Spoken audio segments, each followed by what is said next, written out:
Ladies and gentlemen, it's time for the XWF Podcast with your host, Chronic Chris Page, them no good bastards, Thunder Knuckles, Bobby Bourbon, and yes, if available, Bearded War Pig. And the action starts now.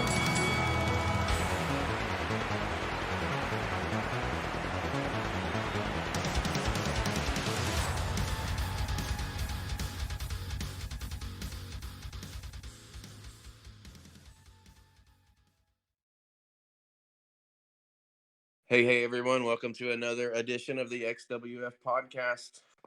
We are on the heels of our third pay-per-view of 2021, and what a year it's already been. Joining me today, I've got Thunder Knuckles, as always, my man. Seems like I haven't talked to you in, 45 minutes? Yeah, something like that. But we Yeah. got a lot to cover today. This is a big pay-per-view. It is. Before we get started too deep, I guess we need to go over our pay-per-view predictions situation that we have. The winner, what are we doing? We're doing a trophy? Is that what we're doing, TK? Yep. For the winner at the end of the year? Yep. And that individual will have the trophy for the next calendar year. And the winner the victor will go the spoils, right? So currently, give us the tallies. Where are we at? Currently in third place with 15 is Thunder Knuckles. Second place goes to Bobby Bourbon with 16. And leading the pack at 17 is Chronic Chris Page.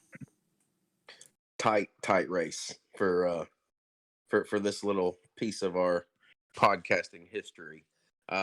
Today, man, you hit the nail on the head. There's a lot to cover, and we have a lot of people that are going to be joining in and out as we run down this show. First, let's bring in our third chair. Usually, Bobby Bourbon would be on hand for this show. We've tagged in the one and only, the nefarious one. You may also know him as the Professor, Ned Kaye. Nedski, how you doing, brother? Oh, I'm doing good. It's good to be back. I always love doing the podcast, and I felt really antsy because I haven't been on for a few episodes. So thanks for having me. Nah, you have sorely been missed, and I think I'm not the only one that thinks that way. Am I right, TK? Definitely not. It's good to have you back in the mix, and this is going to be one hellacious fucking show to jump back in on. And since you are a frequent, we're gonna let you in on the predictions competition. We know that you're coming in at a handicap, but your wisdom as we go over this show and go through this card is, I expect a clean sweep from the Professor. Well, I'm going to be trying, and I'll try to keep out my personal feelings for the most part, but I think I'll have a pretty good shot at catching up pretty quick.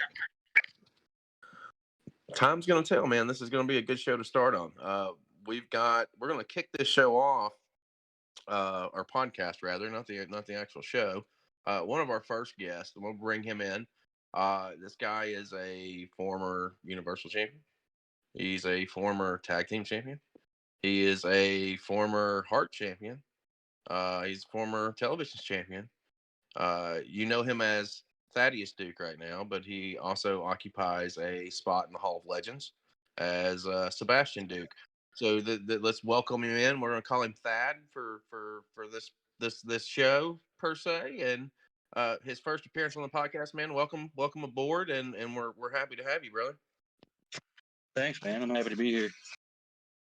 It only took 15 shows to finally get you to break out of that shell, man. It's you're on with we're gonna obviously Ned. We'll get into that angle and that story here in just a little bit. But Nedski's on the line, TK's on the line, guys. You've spoken to Thad obviously, but welcome into the show. Well, thanks for being here, Thad. It's it's going to be a lot of fun to hear your opinions on Leap of Faith, just because of how packed of a show it is, and obviously, you've been doing a lot of great work building for the show. And I've been trying to help you out, but I've had a few things going on. But I really enjoyed the story, at least on a personal perspective, that we built up.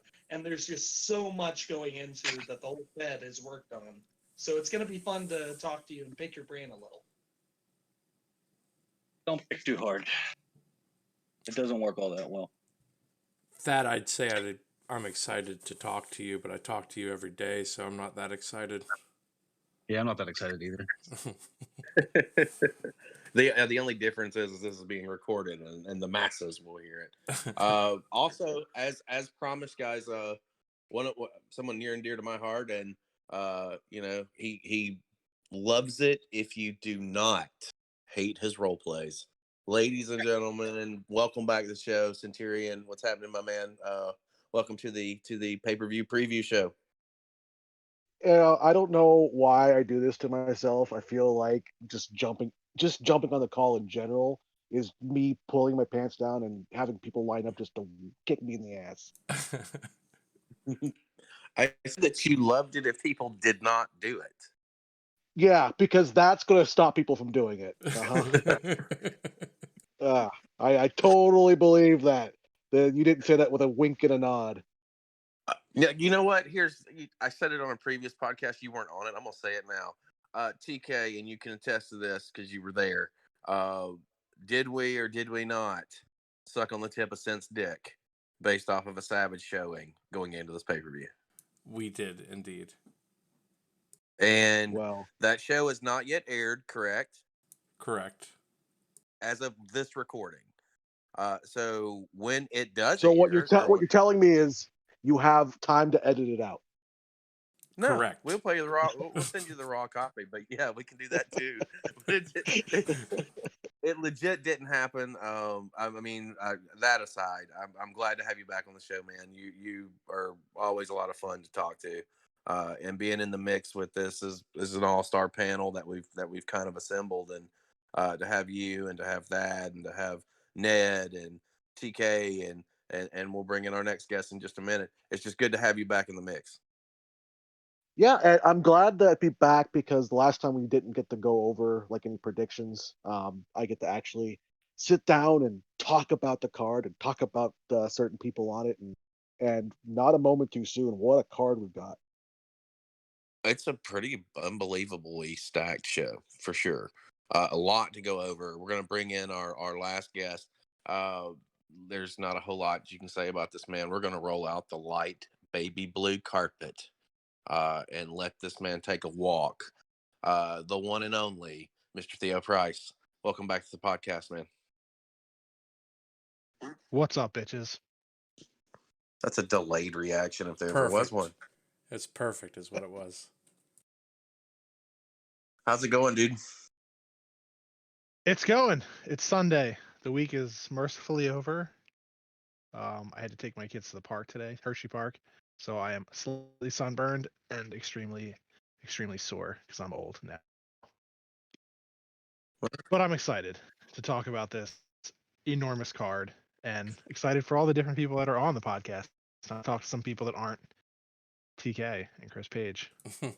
I know, and that makes it. That's why we do this, man. So we don't have to like talk to ourselves. Because I think even us, we One of these days we're gonna have to do like a reverse podcast where like me and Lane host and like we ask you jerk offs questions. Oh no, I'm not doing something like that again. It's in your contract. You have to. He's already can't- been you put Okay, on the can't- fine. hot You don't want to seat. do it. If you don't want to do it, then you have to put your shove it out. Oh fuck. I'm breaking up. You. This is gonna be this is a big show. There's a lot happening here. Was talking off air. This is the third pay-per-view, and it just seems like they're getting bigger and bigger and bigger, which kind of goes back to initially something we said on one of the very first podcasts, and I think a lot of us have talked about behind the scenes that this 2021 is the XWF year. We have a huge presence with the roster, from the top of the card to the middle of the card, all the way down to the lower of the card. And this is just another testament to that. This show has some heavy shoes to fill, and the notion is that maybe it will, maybe it won't. I think that it will, and for no other reason than we're going live to the motherfucking moon. Theo, let's talk about this interesting location for Leap of Faith. The pay-per-view so big that the planet Earth could not contain it. Yeah, I mean, at the end of the day, we try and, like I said on Twitter, we try and set records, make history, etc. And this card, Earth doesn't deserve it. So we're going to the moon, and we're gonna see what kind of crazy shenanigans we can get into in 0G. We're gonna definitely see what happens here. This changes dynamics for all the matches, which is going to be interesting. I really hope the match writers have fun with them and fun with the elements that can be played with. We're gonna start this off with our pre-show. We're getting Dean Rose with Sarah Michelle Gellar taking on Liam Roberts. Professor Ned, start me off with your synopsis of Dean Rose versus Liam Roberts, and give your prediction. So what we're starting with are kind of staples of the undercard. People who typically do kind of go in these earlier parts on cards, typically the weekly shows, and you love to see them. Liam Roberts, I know he's had a pretty rough losing streak for a while. I think it's one of the I really love seeing him on cards just because I do like those kinds of reoccurring presences. And behind the scenes, another interesting thing was he was originally going to be a part of Avalanche until some issues came up. So this is kind of, Avalanche SmackDown. Ultimately, I think Dean's going to get it just because although Dean's been a little preoccupied as of recently, I just love the dynamic between him and SMG. And it's hard to say that he still can't make you laugh really, really easily unless you're Centurion. So I think Dean has got it, but I think it's going to be a really good just start to the show. A really solid pre-show match. TK. I'm looking forward to seeing this one, and I'll go ahead and spoil. I'm pulling for Liam. I'm pulling for you, Liam. That's all I got. When I look at this matchup, I no, Liam, bottom line. Liam Roberts, man. Don't let me down. Don't let me down. Centurion, let's hear your views on Mr. Dean Rose and Mr. Liam Roberts taking it on in the pre-show. Yeah, I think I kind of echo what everyone else is sort of saying, which is that let's hope that Liam shows up. He's got a big opportunity. Um, if he shows up and starts, being able to put out work, and he finds a way to get a win over Dean Rose at a pay-per-view, that could spark something. The flip side of that is, if Dean Rose could take this win, he just goes back to the momentum that he was carrying. So it should be a decent match. But it all comes down to whether or not we've got a Liam Roberts that really is focused and prepared. Thad, talk to me on this one. Where are you at? Well, as a Dean Rose mark, I can't not go for Dean Rose. Plus, he's got to get back in the mix though. He's been kind of quiet lately. His forte is always like Twitter and social media and stuff like that. He's got to get back in this shit. Well, that's what makes me want to lean towards Liam here, because he has been silent on the boards, or not the boards, but I'm not on Twitter, but usually I would catch wind if he's posted something. Somebody would say something. Oh yeah. But we'll see what happens with that one. Theo, man, let's talk about the booking. What made you put these together in the pre-show? Well, I think when the opt-ins went in, Liam had asked for this match. There's some history there between the two characters, and when it came to putting this as the opener, it was really between this or doing Centurion in the opener, just to be disrespectful. But I decided, no, I'll be nice to Cent for once. I'm gonna hate all his RPs on the show as a result, but I'll be nice and I won't put him in the opener. But yeah, I mean, That's the guy who's I don't booking have. this show that's telling you this. It's true. It's true. I mean, I don't care who wins this match. It'll be fun no matter what. I mean, one guy's got a vampire slayer in his corner, so I don't know how you could possibly pick against that guy, but we'll see. Well, that's a way to get it warm for however many fans can afford a ticket to the moon to see the show. And it leads us to our opening match of the actual pay-per-view itself. And while I would give Centurion shit on this, I'm not going to, because I think that pay-per-view opening matches set the tone. And actually, any opening match on any show sets the tone for that entire event. So I'm going to throw to you first, Cent. It's you and it's Osira. This was put together, I want to say, on the BWO show, if I'm not mistaken. Well, the match was announced on the BWO show, but this has been building for a couple of months. The original plan for March Madness was Osira versus Centurion. But because Osira ended up qualifying into the quarterfinals of the tournament, we didn't want to double book her while also book. I think Atara was already double booked, and it was just gonna be nuts to have that person have to write freaking 900 role plays. Not everyone is Chris Page. So that's when we ended up doing an audible and having the Centurion versus Diesel match. Was because of that.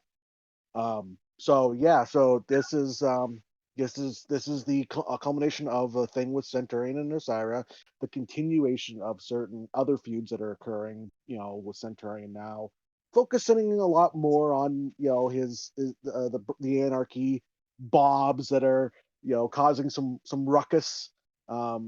So I'm looking forward to it. I'm hoping we hear something from the handler very, very soon. It would be a real shame if this turns out to be like a no-show situation. If Osira does show up and put out work, I think it's going to be like a real challenge. Theo Pryce. I mean, I'm excited for it. I think it's going to be a good match. I think it's two pretty evenly matched role players. I was excited for the segment that happened to put this together. Like Sent said, there's some history there. So I'm excited to see what they can do, and also like Sent said, I hope Osira shows back up. Otherwise, it kind of loses some of its luster. But if they're both there and present and are to their capabilities, it'll be a real good read. Thad, I'm gonna come back to you because I think you're back in the mix. Yeah, I'm back. Centurion and Osira, talk to me on it.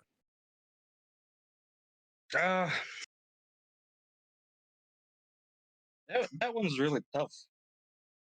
I like both of those handlers a lot. I think in this case, though, I'm going to go with Centurion. I'm gonna kind of echo that statement. I think that Centurion wins this and continues to build some momentum. Ned Kaye, let me come to you on your prediction and your rundown of this match. So then we'll throw it over to TK so he can say his favorite 2 lines or 3 lines. Sorry about that. I think, first of all, I just want to say I think Cent will ultimately get it, but that's not a decision I make lightly. I always love these kinds of slow build feuds where you have a few ideas here. I think one of the best things that can ever happen to a feud, actually, when it comes to e-fetting, at least from what I've seen, is these kinds of delays, because sometimes that time just adds so much momentum to it, so much weight to an individual match. And if Osira does come up and just pulls the weight, oh yeah, easily could take it.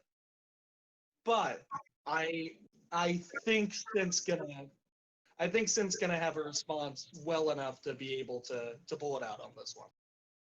TK? Well, as much as I would like to say Osira is going to kick the shit out of Centurion, and I would love to say that, but I don't know if Osira is going to show up, so I'm going to take Cent to win it. But if she does, I hope she puts the boots to Cent, because I know she can. So it looks like everybody is on the Centurion cocksucking train right now. How does that make you feel, man? Well, if you notice, it's if Osira doesn't show up, then I win. That's pretty much been the recurring trend here. No one has any faith in me if it's like an actual one-on-one contest. I did not say that if she showed up, she would win. I think if she shows up, she's still losing. I think you're winning this match. So fuck you. Pay attention. I would I've like to add that I did say she could easily take it. That doesn't mean she necessarily will. You could easily Uh-huh. take it too. I just I'm heard the, TK tell me that I'm gonna one, get my shit stomped in. I'm the only That is one that has correct. nothing to That's what backtrack I on, said. brother. Stent, you are the only man I've met who can get his dick sucked by like 6 other guys and be upset that there's not enough slobber. We're gonna take it into our next match. It's a triple threat. The winner's gonna receive a shot at of one of the following championships. Either it's gonna be the Heart Championship, the TV Championship, or the Extreme Championship. You've got Terry Borden taking on Paul Kendricks, taking on the North Korean war criminal. Theo, I'm gonna come to you first on this one. Let's get the perception behind the booking of it. Go ahead.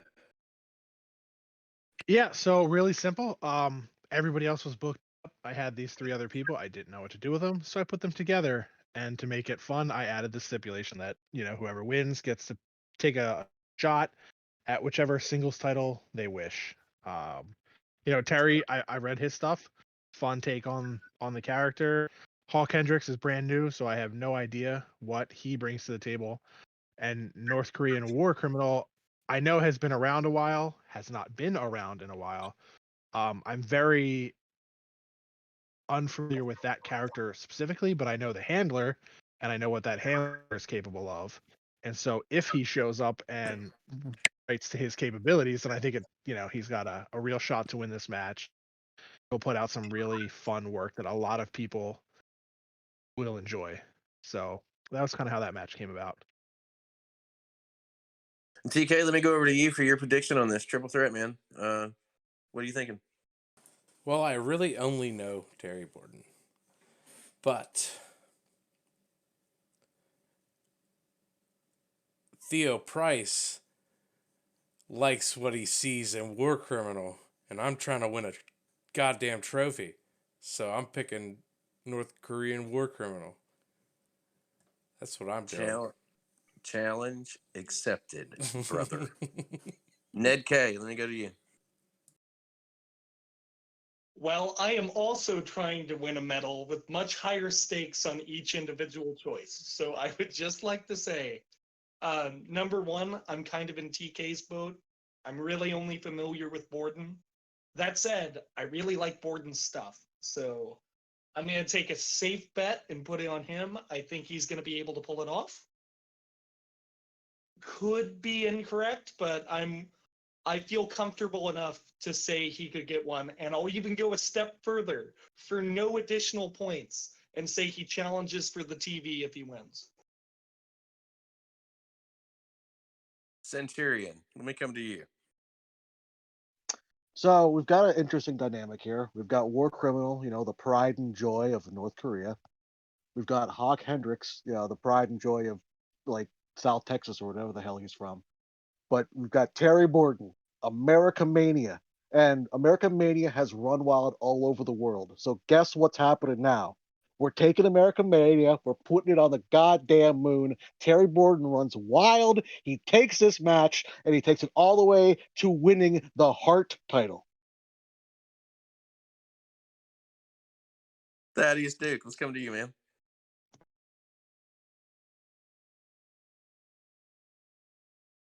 As much as I like Terry Borden, I like Theo. I know who the War Criminal is. I know the handler. I like that handler a lot. I know his skill set.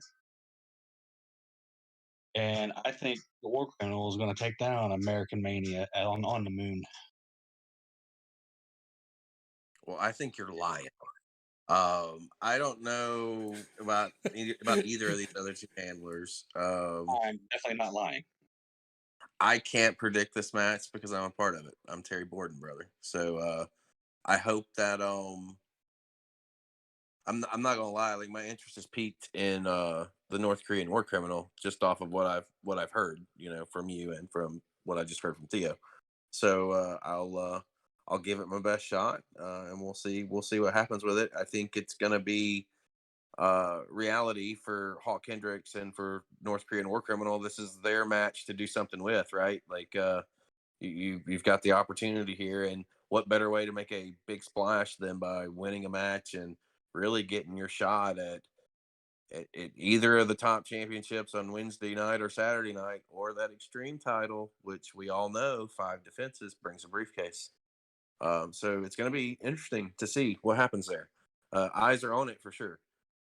Which takes us into when I saw this booking, like I quietly like went yes, because I'm a Dick Powers mark. I mean, I think everybody likes a little dick in their life every now and then, right? Taking on Dolly Waters, returning to the Fed. Um, let me let me go to you first, Ned. Don't you like a little dick here? Well, everybody could use a little dick every now and then. However, I'm a bigger fan of Powers. Okay. Seriously, Dick Powers is a very fun read and always will be. He's kind of in the Noah Jackson range of just always makes me laugh. So that being said, he's going up against a returning Dolly Waters. And that's dangerous shit. That's a big old target on your head. Dolly has a lot of history in the Fed, an incredibly storied character. And I just don't think he's going to be able to beat. There's just too much at stake for Waters to be losing to Dick here. So that's my prediction and my short analysis of it. But I'll tell you one thing: I'm going to make a point to read every RP, or I guess both RPs in this match. Centurion, man, let's shoot it over to you. Dick Powers, Dolly Waters. Yeah, I'm actually like incredibly giddy about this match because I'm a big Dolly Waters mark. Loved that character from the first time that I read it. So to see her back in the mix, I think is awesome. And of course, Dick Powers. What can you say about the glorious Dick Powers? I mean, we get to see Dick Powers the moon. Like, come on. I mean, I don't have as much familiarity with Dick Powers as like say you, Paige. But there is some familiarity there.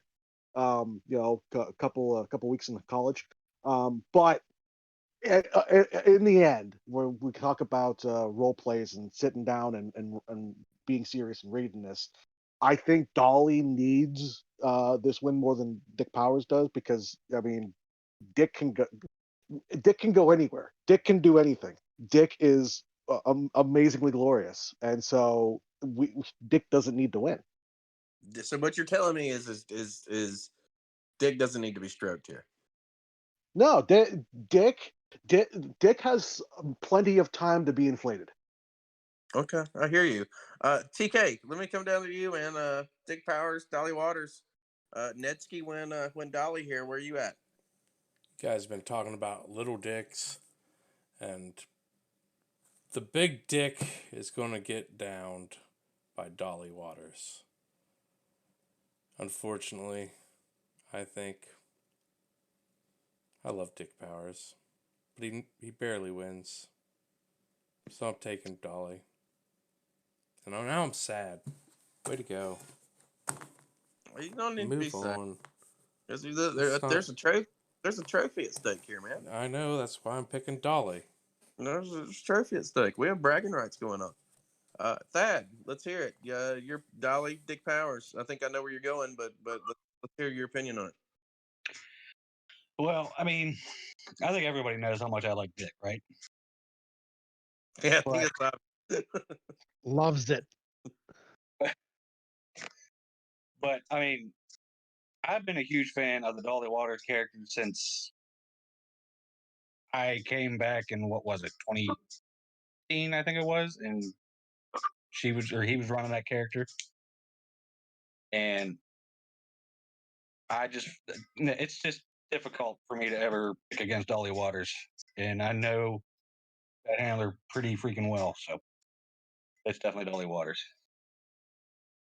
I'm gonna have to echo the sentiments there. As much as I want to pull for Dick Powers to pull this out, I think Dolly has definitely got something to prove here. It's one role play. There's no word limit. Which that kind of like writing standpoint evens the playing field out between the two of them to really throw down and do some shit. But before I go further, actually, we have RL Edgar / Dolly Waters on the line. Come on in, man, and let's hear the story behind Dolly Waters and Dick Powers. Oh, what's up, guys? Thanks for letting me jump in. I was going to try to avoid it, but I'm glad I'm here. Well, it sounds like a great, really bad porno, Dick and Dolly. So I'm excited to do it. I'm glad that I reached out to him to see if he wanted to do a match, and I'm glad he said yes, and I'm just looking forward to it. I'm expecting Dolly to bring some thunder. It's gonna be fun. I'm gonna have fun. I thought, kind of going in. Well, I saw the opt-in. I thought looked kind of bare bones, and I was just gonna try to help out and throw a character in there to go ahead and start this story up with the character since I was bringing her back. But lo and behold, I didn't realize there was going to be a super incredible savage that we got last night. So this is going to be a really great pay-per-view, and I think Dick and Dolly just adds to it. And so I'm looking forward to writing for that match. When you look at like the show flow and the overall, like I've touched on it several times, like over past podcasts with pay-per-views, you've got Centurion and Osiris starting it off, which is going to set the tone and set the pace. And you've got the triple threat with Terry and Hawk and North Korean War Criminal as kind of the, this is the, get settled in match. And then you roll into like, and I hate to call Dolly and Dick even undercard wrestlers because they're definitely not. But this, like, to cap off the undercard of the show before you get into your title matches, because everything else from here on out is a championship match outside of the Leap of Faith match, which is going to be fucking mind blowing as is. So like that's kind of like its own little headline attraction in my eyes, and I think that you guys are gonna do some interesting stuff. No, absolutely, I'm looking forward to it. He's a great guy. I love all of his characters, and I'm hoping that Dolly's gonna bloody Dick. Well, I mean, we've all put our vote and faith in Dolly on this one, so you can't let us down. And I'm at a match handicap on this show already. Things can change real quick amongst predictions, right? That's it. We appreciate it, man. Hang out. We may throw back out to you in just a little bit. Sure. Thanks, guys. From there, we roll into our first championship match. The Extreme title's on the line. Lacana, it's Alias. It's in it's a double cage match. Theo, let me shoot over to you for the first championship match of the night. Yeah, so I mean, I put this one first because Lycana has the tag title match later down the line, so I figured, get her title defense out of the way, or title challenge, excuse me, out of the way first, give her some time to recover. So that was kind of the genesis of why that match is going on as early as it would, because typically it would be much higher in the card. But I mean, Alias, coming off his best win to date, beating a guy who doesn't often lose, in Doc. So I think this will be a test for Lycana, probably one of her biggest ones. I mean, she had, a lot of really tough matches since she's been here, and I think that has helped her improve by facing top flight competition pretty much every time out. So I'm really looking forward to seeing what she can do. I think she's gotten better and better with every single match she's had. So I think, this being possibly her toughest test. I know she faced Corey as well. But I'll say this is her toughest test. See how she can do now that she is, what I would consider much, much better than she was. Not that she was ever bad, because she was not, but she's gotten a lot better over these last couple months. So I'm really excited to see what she can bring to the table in this kind of match, and to see if somebody can finally take this off Alias.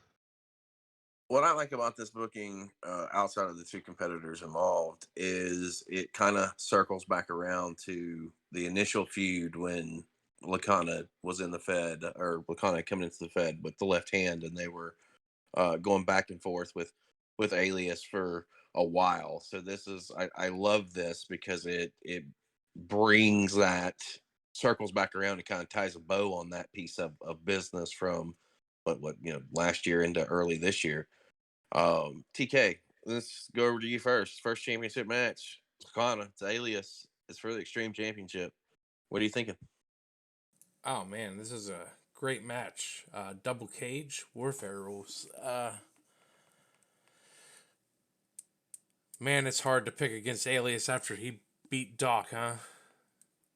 Uh-huh. That's fucking tough business. I think Lycona is going to put her attention on the tag titles. Because she really wants the tag titles. Let's make no bones about it. That's what she wants. So I'm going to take Alias to win over this one, just because she's got to pull double duty, and I think she'll put more attention on the bastards. All right, man. Nedski. Okay. So I really liked what you touched upon there, Paige, because that history really makes this match for me. The kind of parallels of these two characters. They're outcasts. Although obviously Alias leans more face due to circumstance, and Lycana tends to lean more heel. Having these two kind of outcast characters who have this history with each other, with this left-hand feud, and now it's coming to a head, is just incredibly fitting. A great bookend. And now I'm going to make a controversial choice. I'm going to say Lycana gets this. You have to make big decisions for upsets, And I think Doc, I honestly think, put up a very, very good fight against Alias. I think Alias is obviously looking, just going into the match, like more of a threat. But Lycana has been very, very good. I would not put it past her and Marv to get those tag titles, and I definitely wouldn't put it past her to also snag that fucking Extreme title here. So I'm gonna go with Lycana. Even though it might be a riskier choice, you got to make the big moves if you want the little trophy that won't get sent to my house. We'll send it to a PO box. Centurion. This is a big championship match right here. Yeah, this is wild because like the first of all, when I read the card, this is the first championship match. It's Alias and Lycana, two folks that are coming in just red hot. Um, Alias has a death grip on that title. This is one of the best reigns I think I've ever seen with the Extreme Championship. Not just because he's got the defenses and gotten the briefcase, but it's the quality of opponents that he's been able to beat along the way. I mean, he looks like he's on a collision course for the Universal title. Lycana, this is really the first big shot for her. I mean, she's faced other great competition before, but this is the first one where it's like, okay, you put up your work, you're going up against the heavyweight. If you do what you can do, you become a champion. I think Lycana has a very good chance of winning, but I can't go against Alias until I've basically, I'm going to pick Alias until he loses because he's so good that I just don't believe he's going to lose until I actually see it. Can't fault you there. Thad, man, talk to me about this first championship match. I'm kind of in the same line of thinking as Scent is. Um, I haven't seen anyone beat Alias since the high stakes battle royal, and I like Lycana a lot, but I just don't see Alias letting that slip out of his hands just yet. This one is I'm kind of torn on this one, and I mean I'm gonna Ned. I don't disagree with anything that you said. Um, Theo kind of touched on it earlier with Lakana. She has really come a long way in such a short period. Um, and to see this opportunity for her is it's big. It's a big deal. And I also see Alias with the stranglehold on this division, and it's tough. It's tough to call. Um, I'm gonna have to go for Alias to retain. I think that Lakana has the potential to get it done. I don't think that this is her night, and I don't think that this is the opportunity. This is not her opportunity to take. I think it's gonna be vicious, and it's gonna be interesting. And I hope that I'm wrong, but I see Alias retaining here. Um, we'll move into the Internet Championship. We've got John Black. He's going to be taking on Atara Themis. This is going to be contested under Anarchy rules. So I'm going to go to Centurion first here because you've spent more time on the Anarchy brand. So talk to me about the Internet Championship. It's an Anarchy title. I mean Yeah. Again, a lot of it comes down to where we're at with Atara at that time. If she's back and rolling and there's no issues whatsoever, she represents the Anarchy brand very well and the Internet title incredibly well. Um, so there is that. Flip side of that though is John Black has been putting in work. He's got this Universal title match coming up on Warfare, which I mean he's honestly earned just based upon the fact that he's a workhorse and a lot of just this quality stuff. He was one of the very first people on the Anarchy brand when it was relaunched. Um, I can't give a prediction for this just because I don't know Atara's situation. And in the internet title scene, straight up role plays don't necessarily mean much. It's because it's a lot more storylined. But I'm looking forward to the match, and I'm kind of sort of pulling for John Black just so he's got some golden. Thad Duke, let me come to you next, sir.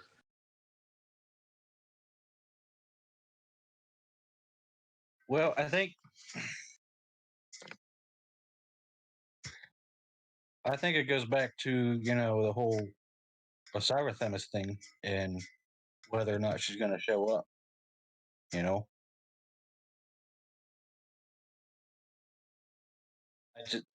I don't know. I think my gut's going with John Black on this.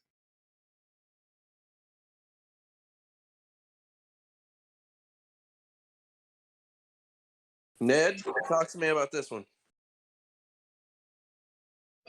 Well, it's these kinds of situations always suck, and I didn't get much into like my personal philosophy about it earlier during the Scent match Ned, because Ned, let me step on you real quick because step on me. I just got some breaking news from TK, so I want to throw it over to him real quick. Oh no.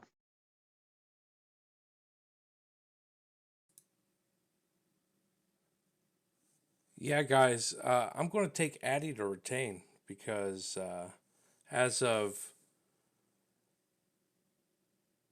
19 minutes ago, Addie posted on Twitter, and JB, good friend of the show, but the queen of the internet, she's going to steal the show on this one. So the breaking news is that we have now got confirmation that Addie's back in the mix. So if that changes anyone's perception, now's the time. Addie.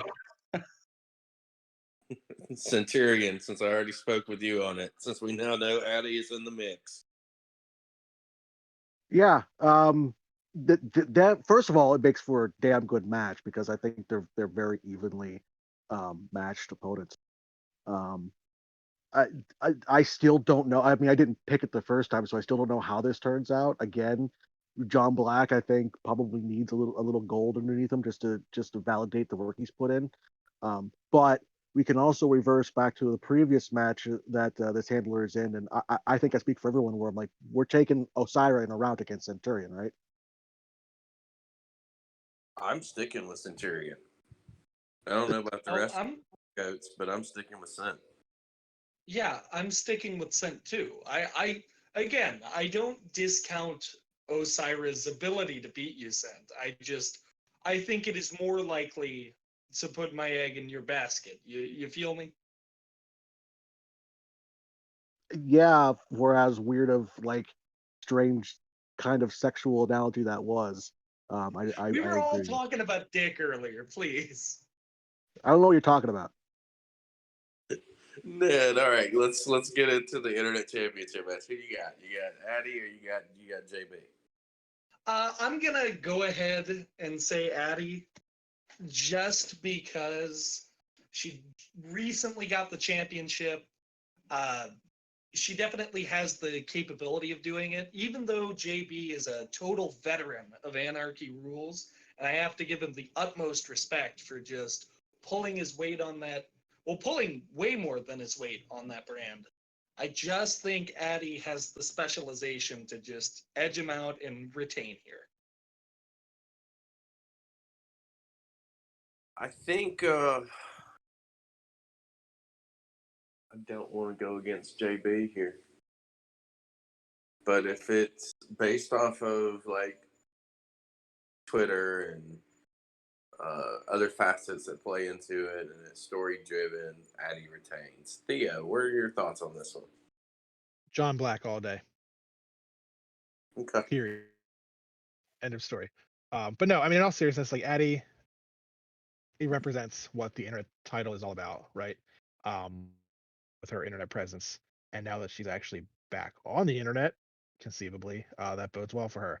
But I think John Black also represents the Fed and kind of everything it stands for. Great dude, great character. He's due. This is his time. He definitely deserves it. I could see it. I could see it happening if the cards play. The next match on the card. This is one that I'm personally looking forward to, and I know that we've seen it once or twice before, but I never get tired of looking at it. It's Miss Fury and it's Ruby, and it's a lumberjack match for the Anarchy Championship. Thad, I'm gonna come to you first on this one. What are you thinking about Ruby and Fury? I mean, it's the epitome of good versus the epitome of evil. Uh, right now, it's really hard to go against Bob because the entire faction lately has been just absolutely on fire. And I think Ruby has, I think she's reached her last days as the Anarchy champion. I think Miss Fury's gonna take that. Centurion. What I love about this is this is like been the story of the Anarchy brand pretty much the entire year. And so to have these two face off for the belts, I mean, they can fight each other 100 times for all I care. They're both phenomenal writers. The characters are great. It was pretty much Ruby and Fury that basically kicked Bob off to begin with, and now Bob has become sort of like the biggest story within the entire Fed. So to have this match and for it to be one on one, it's awesome, and I'm looking forward to it. I've promised myself I will never bet against Ruby. I don't care if she's facing the 15 people in a handicap match. I will always pick Ruby. But if Miss Fury takes it, I would not be shocked in the least. And at the end of the night, could we see um, Bob be etched into the side of the moon with all of them holding gold? It's a possibility. Theo, let me come to you on this one before we get into some predictions with the rest of us. What's your take on this? Because to me it's a big match for Anarchy.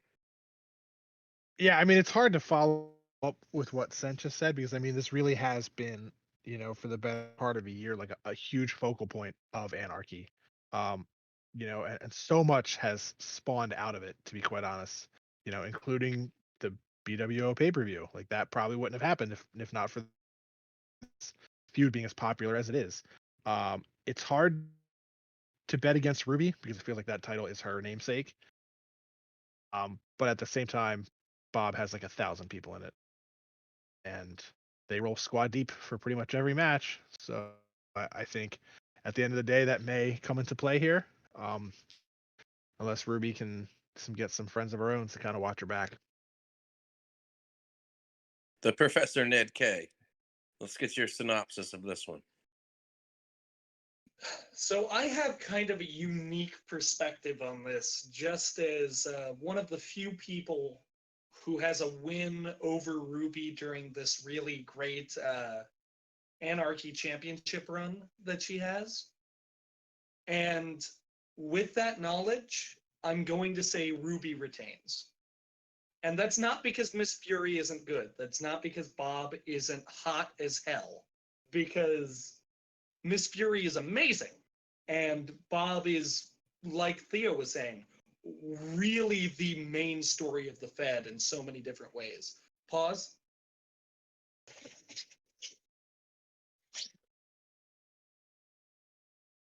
Pause. However, saying that, I still cannot pull this feeling from myself. That is, these two authors are great with innovative ideas. You've got the comic from Miss Fury. You've got so many different little like TV commercials or just like a GoPro skit with Ruby. They're kind of evenly matched when it just comes to inventiveness. But I just think Ruby is really, really well suited to wrestling a good heel. And I think that's going to edge her out. She's had an amazing run so far. I think it's going to continue. This is what I like about this. I mean, outside of it being the epitome of good and the epitome of evil, right? First of all, Rubes, I know you're listening, and I know I speak for TK, and I know I speak for Bobby. We need you on a show. I need you to reach out to me. We need to make that happen. That being said, um, I really think that it's time. It's Miss Fury's time here.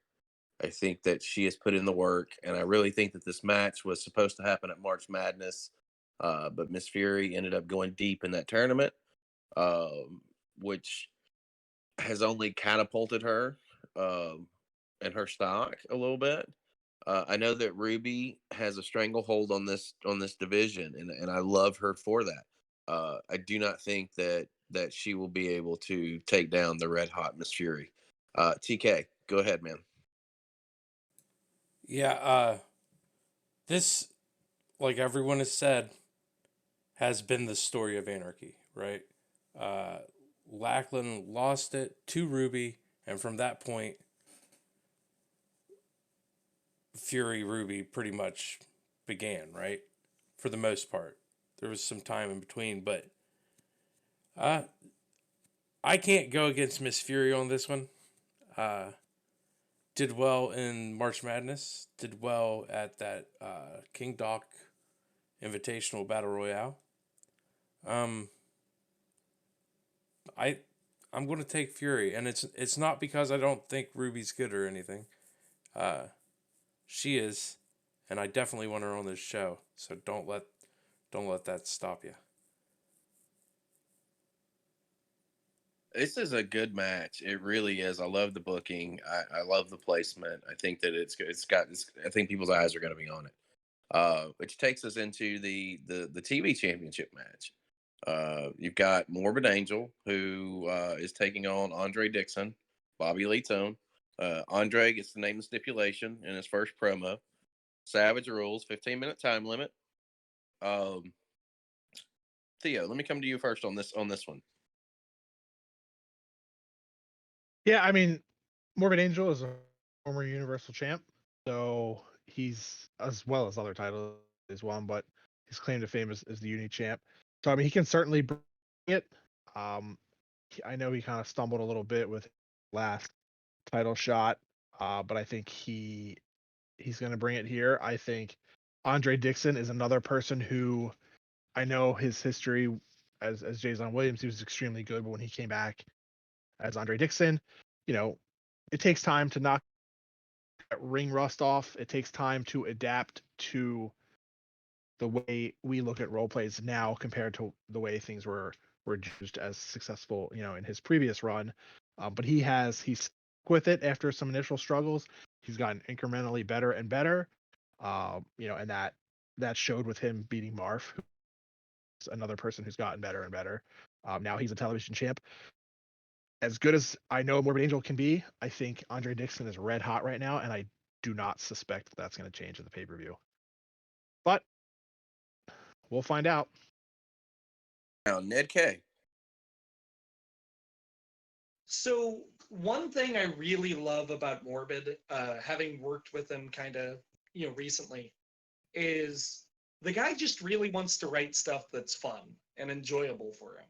And that's really where everybody should be. Everybody should be wanting to have a lot of fun with everything they write.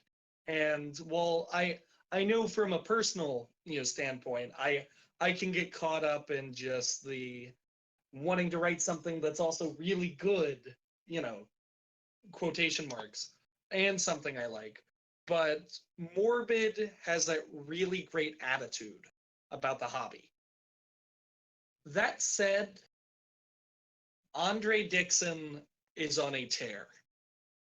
It feels almost like the TV title, where it currently is, was made to be around his waist. So I feel hard pressed to say it's going to leave it that waist anytime soon. Not impossible, but I'm going with Andre. Centurion. Yeah, I admit I'm coming into this match a little handicapped. I'm not incredibly aware of Morbid Angel, just a couple of role plays that I've recently. Whereas Andre Dixon, I am awfully familiar with. So I'm kind of speaking at a bit of a disadvantage. That said, reading what I've read from Morbid Angel, he's almost, I would say, uniquely qualified to take the belt off of Andre, just because Andre's going to have a very straightforward style. He will pound you to death with just the writing that he does. Morbid is more creative isn't quite the word I would say, but he's more imaginative with a lot of stuff that he does. So the clash of styles is going to be very interesting to read. I'm still going to go with Dixon just because he coming out the gate the way that he has in this run, and I mean he could easily be a top contender if he wasn't the bodyguard for Chris Page. He could easily like be fighting him right now. I think. But given that it's 2 role plays, it's 3,000 words, so it's kind of it limits the ability to drown someone. I think Morbid's got a really good chance, but I'm going to take Dixon. I see what you're doing there, trying to throw some salt and some shade. I have no idea what you're referring to. Uh-huh. TK. Well, Dixon needs to watch out because Morbid Angel is crafty. Went up against him and Mastermind, and Morbid Angel is a very crafty cat. But with that, Andre Dixon, he proved to Marv that he wanted to be champion. And I think he proves against Morbid Angel as well. So I'm going to take Andre. And I can't wait to read these role plays. This is the one that I'm looking at personally. This is the one for me.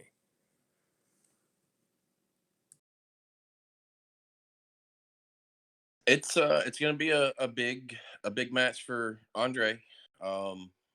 Morbid is definitely nobody to sneeze at, as Ned would say. If he's showing up to potential. I like this matchup. I like this pairing. I do think that it's Andre's time in this division, and I think he's going to retain the championship. Moving right along, another championship match. This one's for the Heart Championship. This has got a pretty good little story put behind it, and for that, and to bring everyone into full circle, we've got both of the participants here on this call. So I'm going to throw it over to you, Ned. You and Thad, let's discuss this Heart Championship match and the story that you've put behind it. Okay, so first thing I want to go over is just I want to say that Thad has been a really great just partner, just somebody to work with on this story, and he's really helped out and pulled a lot of weight due to a lot of circumstances on my side. And he's an absolute professional, and he deserves all of the respect in the world for it. But no doubt, you're preaching to the choir on that. I know. But I do want to say that something that's very special about this story is technically it goes back. Well, if you want to go back to like what you could consider the direct build, that would be the first time that Ned wins the heart and Thad wins the uni. Right after High Stakes, Thad mentions looking at the heart title, looking at Ned, and I'll let Thad talk about that a little, just because it's his character, only gentlemanly. Well, when I won a uni with Thad, I wasn't even really trying to win Universal. What I really wanted was the heart title because I'd never held it before. And once I won the Universal, it kind of was put on the back burner. And Ned was always someone that I had wanted to face because I always liked the character, even when you first debuted him. I always liked that character, and it was someone I always wanted to face. So I always thought that by mentioning Ned as kind of like the new face of Warfare and all of that, I always thought that was kind of a way to, how do I want to say this? kind of put it on the back burner and let it simmer a little bit. You know what I'm saying? Like plant the seeds. Yeah, to tease it out. Right. And So that was my whole thought process behind calling out Ned Kaye and saying he was the new face and how it was going to be a great new face for the Warfare brand and all that. So and that kind of optimism has now been just completely subverted by this change of pace for Ned as a character, where he's become the nefarious one, and now instead of this friendly match between these two bigger faces, so ignore Paul Heyman, ignore Paul. easy.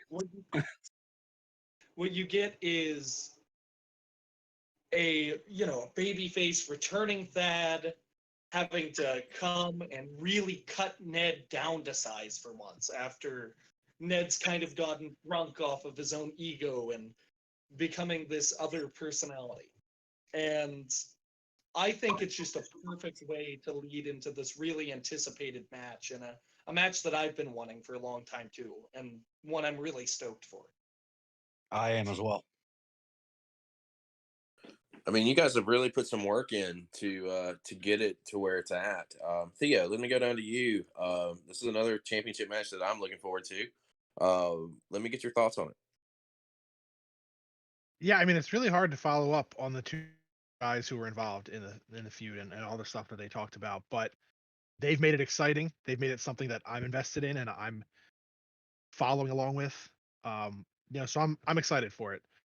I'm excited to see not just the conclusion of this match, but what, if anything, comes of it. If this is just kind of, one of the chapters in the whole story, or if this is the end chapter, where we go from here. But they've definitely done a really good job of pulling people in and making them care about it.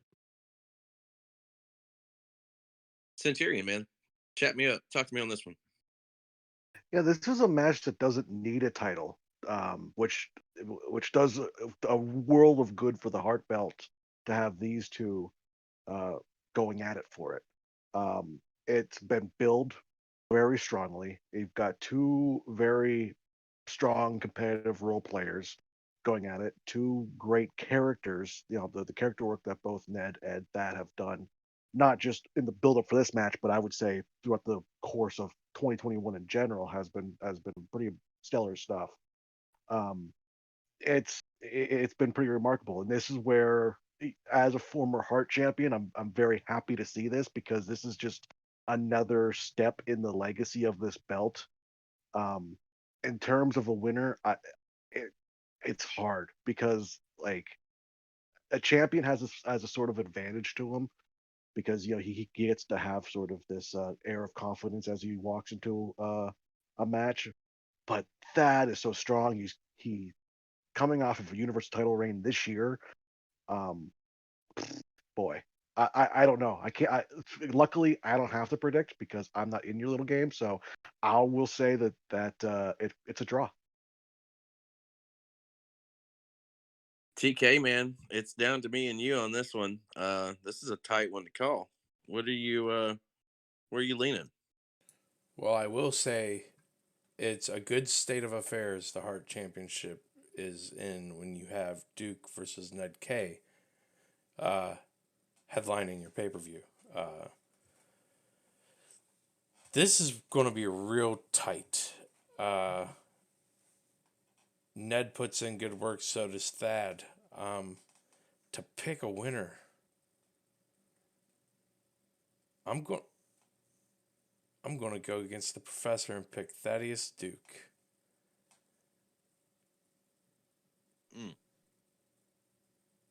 Well, here's what I like about it. Outside of the entire way it's been presented, from Thad's initial challenge through what we saw in the last Warfare with Avalanche laying a beating and Ned being a dick and pinning Thad, and to where what may happen at the contract signing on Warfare, we don't know as of now. This one's it's tight, and I have to I have to vote for the trophy. And the vote for the trophy is telling me and new Hart champion is going to be Thaddeus Duke. But I do think that the work that they're going to put into this is going to make it worth everything. I hope that it's not the last time that we see it. At the end of the day, though, I do think that that's going to pull this out. I think of the two characters, they're both on such level playing field where they both actually need to win the match more than they may even know. And I think that's what's going to propel Thad to take down the nefarious one. From there, we're moving into the Shooting Star Championship. Atara, double booked, taking on Betsy Granger. This is no disqualification, which is an interesting little stipulation to have. TK, I want to come to you first on this. Atara, Betsy, where you at? Well, I think this is going to be a good read between Betsy versus Atara. They have history, you know. They were both in Legacy together, if I remember right. Yep. And Atara left Legacy to join Bob. So there's going to be claws out in this one. This one should be fun read. I think Betsy takes it here. Not for lack of effort on Atara. Just Betsy's a monster.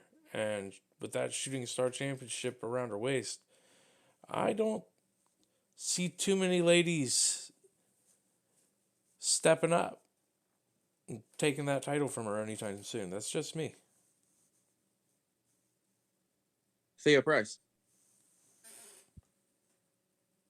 Well, now that Atara has resurfaced, my interest has peaked again. I mean, this match certainly has a lot of build up to it, a lot of feelings, a lot of emotions, a lot of history between these two characters. They were in Legacy together, and that surprising and to that relationship, the two of them, they're pretty tight in the group. Um, so when Atara bounced and joined Bob, like everyone else seems to be doing, there was some in character hurt feelings there, and I think both of them have done a really good job, like Ned and Thad have, of building up to this moment and getting people invested and doing the little things that sometimes get overlooked that make this story one worth paying attention to. So I'm very excited to see what the two of them bring to this match, just in terms of their role plays, but then the actual match itself, how it's portrayed, and how the story continues to be told through the match writing. Thad, man, talk to me on this one. Betsy and Atara. Well, I love both of these handlers, and I love both of these characters. Um, but Addie has been on a hell of a roll lately. So is Betsy. But one thing I noticed is the way a few weeks back Addie was going at it with Betsy on Twitter, and I thought he was really torching her pretty good. If she can bring that kind of fire from Twitter over to a roleplay setting, then I think Addie has a good chance of taking.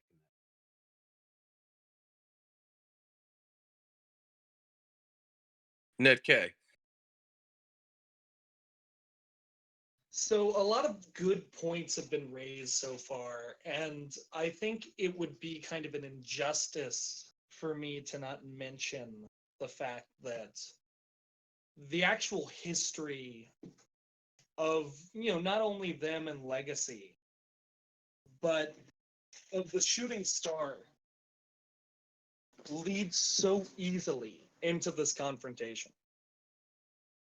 And I, for one, am really just enthralled with the idea of this confrontation. However, I kind of wish it happened on a night where Addie wasn't, triple booked. Double booked for the character, obviously triple booked for the handler. So I'm gonna give it to Betsy, but that by no means is a certainty. Centurion. Yeah, this one's gonna be great. It's always good when you've got two people facing each other that's got a really good sort of out of character rapport with one another. Um, Betsy and Addie seem like they mesh together so perfectly well. So this is going to be awesome, I think, and I think the role players are really going to bounce off each other, and they're going to be tremendous reads. I love the work that Betsy's been putting out, so I can't go against her right now. Um, but I honestly, I would not be shocked if Addie comes in with something to prove and puts up two great pieces, and we're looking at a new champion at the end of the night. This one is a tough call for me because really and truly, it comes down to what's Addie want the most, right? Like as Ned referenced, the handlers booked on three different matches throughout the course of this show. So it's going to come down to what she wants the most. And looking at the rest of the show, and it's sense not a slight towards you in any way, shape, or form, because I've been nothing but respectful on this podcast to you. Uh, if it comes down to it, championship gold means more to me than anything else. And if she brings the fire, she's got the shot here. I think that there's probably some bigger things in motion with the Betsy character. Maybe I don't. Tough. I'm not going to regret this decision, but I'm going to go with Atar because I think the upset needs to happen. I think that the championship needs to change hands and need to freshen some things up, and I think Betsy needs to move on to bigger and better things. Um, I hope I don't sound like a dick saying that, but that's just kind of how I feel. And it will take us into, um, I mean, what else can we say about the tag titles right now? I mean, they're red hot. Um, Theo, I want to come to you first on this one. This is yet another, uh, what I feel as far as championship matches on pay per view. Another pay per view where we've got a really really competitive tag title match, and I know that the tag titles are near and dear to you, kind of like they are to me. The Descendants, Marf and Lacana, taking on them no good bastards. It's a glass tables match. Um, Chat me up, man. What are you thinking about this? This pretty big tag match, considering that the Descendants got here by winning tag team turmoil. I'm excited. I think that this match is, like you said, it's another tag team title match on a pay-per-view with really good teams involved. I don't know how many in a row it's been, but I can think of several, over the course of this year. And I know that a lot of people have put in a lot of work over the last, you know, year, 2 years to try and build up the tag team division. It's, as I've said on other podcasts before, it's always tough, I think, to really get a good tag team division going because there's a lot of moving parts to it. But I feel like we might finally be there. Even even if right now there's just two really hot tag teams, I think there's some others that are kind of floating about that could really add some intrigue to this division. But I'm really excited for this match. I think Marf and Lycana, they, as I said earlier, have gotten better and better with each match. Robbie and TK, great writers. The two of them combine their characters just work really, really well together. I love reading their stuff. It always gives me a laugh.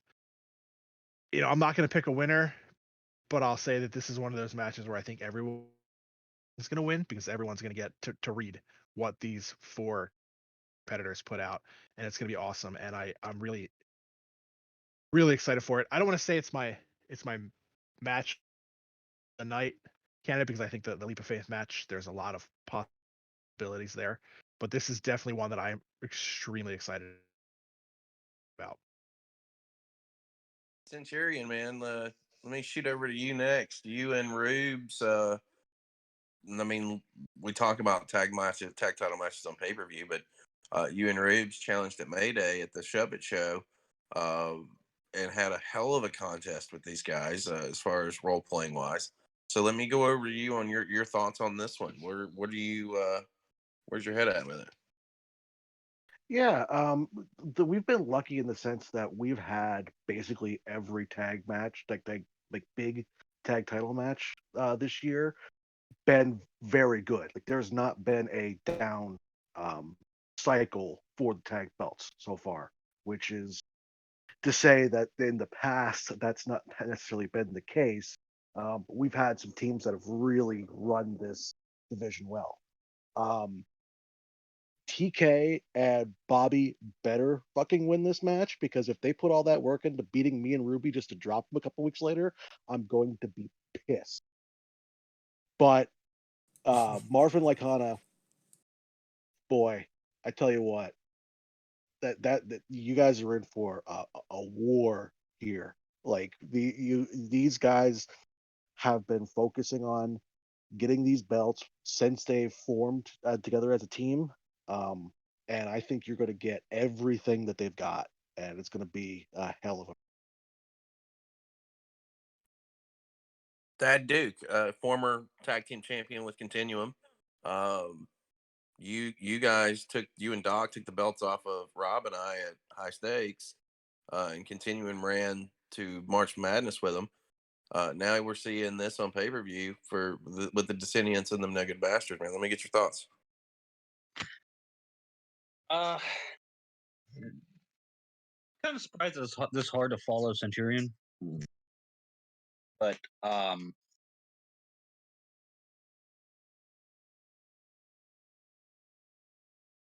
really difficult.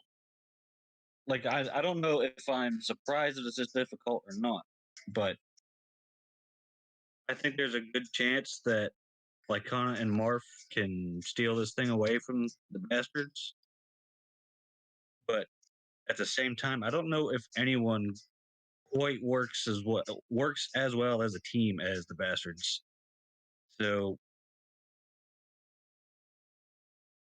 I think my gut's going to tell me it's the bastards are going to keep this. I think. Professor, let's get your synopsis because I'm really interested to hear your perspective on this. So first off, I just want to say glass tables is a perfect stipulation for this kind of match. It fits the characters very well, I feel.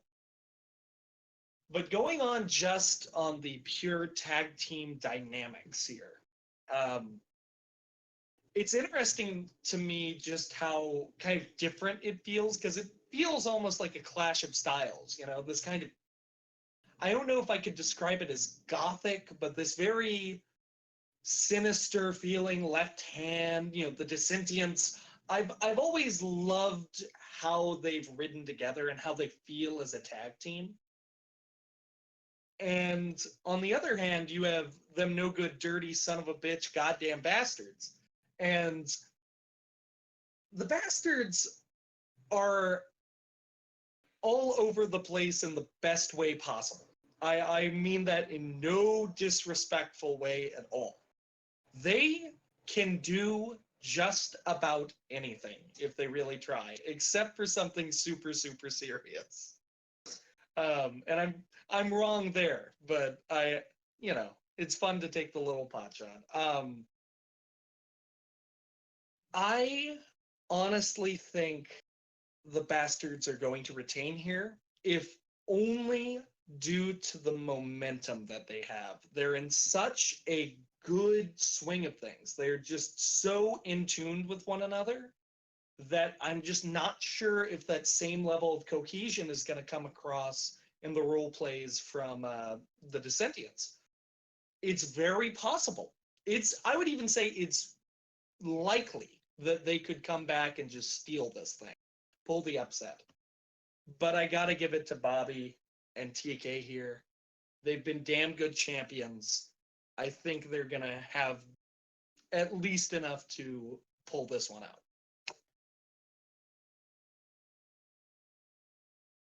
Here's something that we got to take into perspective too.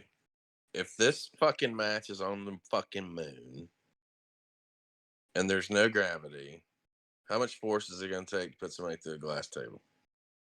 Well, on top of that, no gravity. You got glass shards going around everywhere. They can cut your fucking eyes.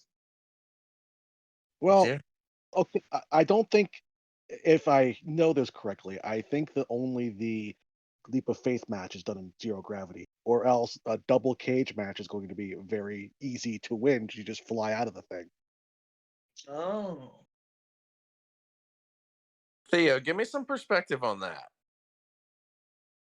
Yeah, so the only part of the show that is advertised as being in zero G is technically the case room where all the briefcases are. But that's not to say that something won't go right and maybe a wall gets dented or maybe somebody takes this outside and who knows what kind of shenanigans could come apart. But yeah, as of right now, the only part of the show that I can guarantee you involves zero G is the briefcase room. Oh, okay. Duly noted. So, TK, let's shoot it over to you, man. You're defending the belts with Bobby. Uh, another top tier tag team here. They went through 6 teams to get here. Um, and we both know after speaking with them on a previous podcast how important the tag titles are to them. So let's hear it from your perspective. Yeah, man.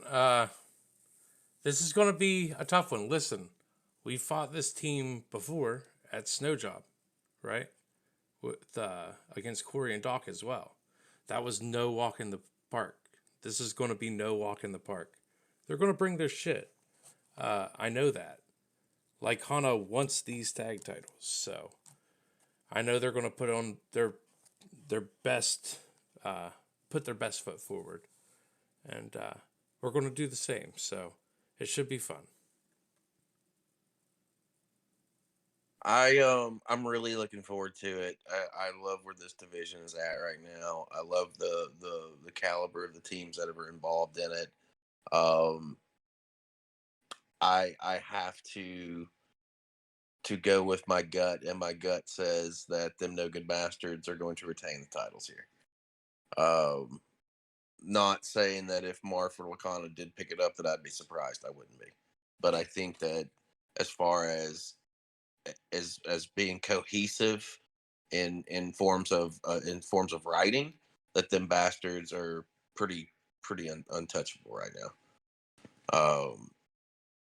We're gonna cruise into probably one of the matches that has a lot of attention. This is the 2021 Leap of Faith match. It's a staple within the Fed. It has been for years. So before I go to anyone else, let me come to you, Theo, because we got 10 names here.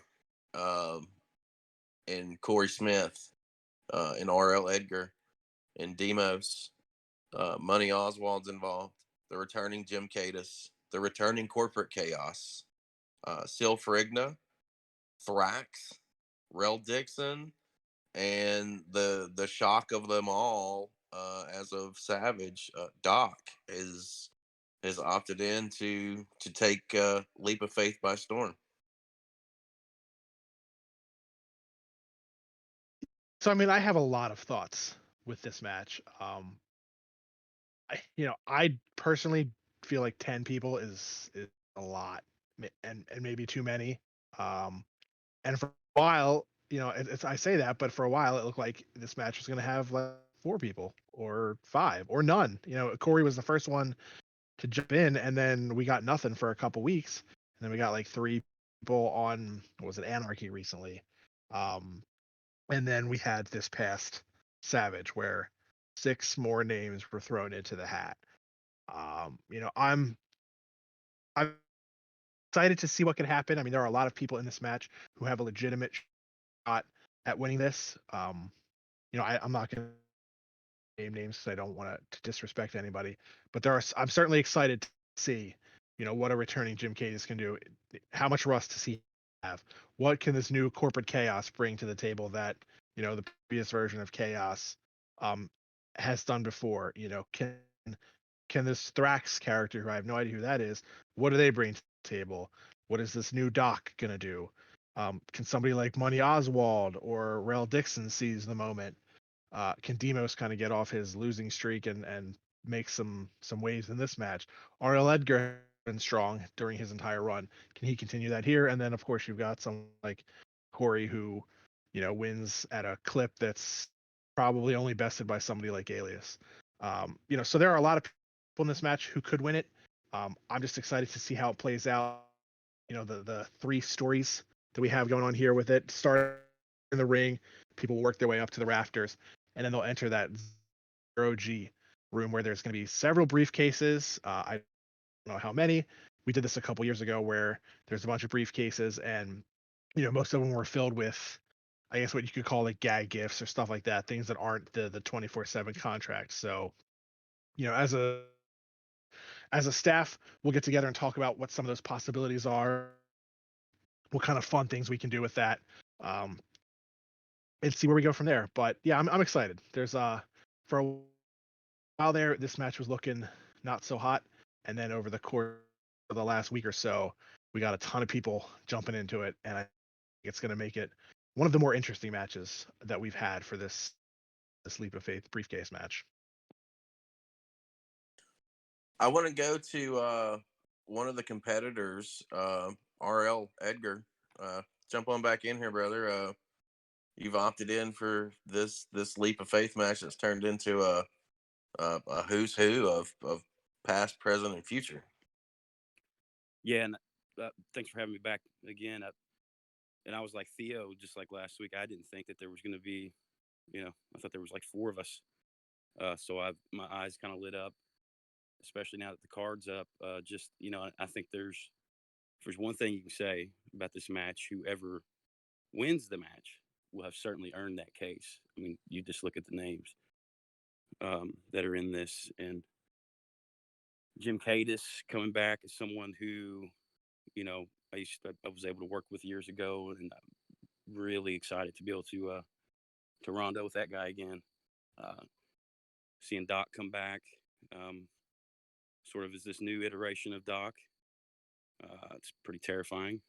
But no disrespect to Corey or Sil or Demos or Doc or Cadis or Mr. Chaos or anybody in this match. I'm coming for all of you, and I'm going to take that case. I love the confidence. Ned, let me come to you. Let's get the professor's take before we go into some of the guests. Not only the professor, but former Leap of Faith winner myself. So maybe I'll have a good perspective here. Probably not, but I'll try. The thing that really interests me about this match, besides, just the sheer quantity of talent in here, it's just fucking packed, is you look at some of the highlights, the people that we would consider more likely to win it. And you just have to really go, okay, it's hard to handle one of these guys. How do you handle all of them? So I think whoever wins this is going to have to be not only really good at writing, your kind of traditional, regular, good old RPs. I think we're going to have to see some inventiveness from whoever comes here, or at least some experimentation, a lot of boldness. And Cadis immediately comes to mind just because the man's returning. He's got something to prove. That said, this is a tough crowd to cut your teeth on. Edgar obviously wants to have this huge fucking win. He is feeling confident about it. Corey can never count him out. He's got that eye on that briefcase, and he's going to scratch and claw for it. It's always difficult to count out a Dixon. Corporate Chaos, geez. Just thinking about a returning Chris Chaos in this landscape, if he can channel, some of that universal title run that he had, some of that energy that people talk about from really his golden run. just completely terrifying. But based on all of that information, there's one man I have not mentioned. There are a few more than one man, but one man in particular I haven't, and that's Doc. And that's because I think Doc has it. Not very often do you get to see somebody who's already incredibly talented and incredibly fierce do this sort of immediate, sudden character. I don't know what you'd call it, a character reimagination, a reintroduction. This new, fiercer, more disgusting, feral almost Doc. I think it's going to just really propel him into winning this whole thing.